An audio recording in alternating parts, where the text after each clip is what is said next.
कंत्राटदारांचं नागपुरात धरणे आंदोलन सुरू आहे। कंत्राटदारांचे 5 फेब्रुवारीपासून काम बंद आंदोलन सुरू आहे। यापूर्वी सार्वजनिक बांधकाम मंत्र्यांसोबत ही बैठक झाली, मात्र या बैठकीनंतर तोडगा निघाला नाही। नवीन कामे सुरू करण्याऐवजी जुन्या कामांची रक्कम देण्याची मागणी सुद्धा यावेळी करण्यात आली।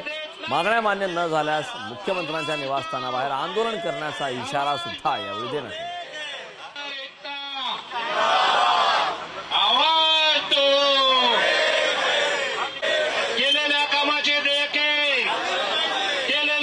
दोन ते 3 वर्षापासून फार अल्प निधी येत होता।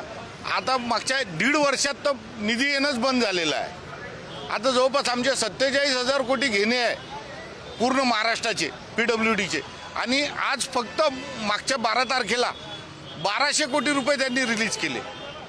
त्यामुळं या एवढ्या अल्प निधीत 7 महिन्यानंतर मिळणाऱ्या निधीला फक्त जर 5% निधी हे लोक देणार नसतील तर पुढची कामं कशी करायची। आजपासून तर आम्ही आमच्या जिल्ह्यात सगळीकडे बोर्ड लावणं चालू केलेलं आहे, कामावर निधी नसल्यामुळे काम बंद आहे म्हणून। जर आमचे पेमेंट जे काही 64,000 कोटी PWDचे थकीत आहेत ते जर मिळाले नाही तर याच्यापेक्षा मोठा मोर्चा आम्ही मुंबईमध्ये काढणार आहे आणि मुंबईच्या अधिवेशनात त्याची दखल सरकारला घ्यावी लागेल।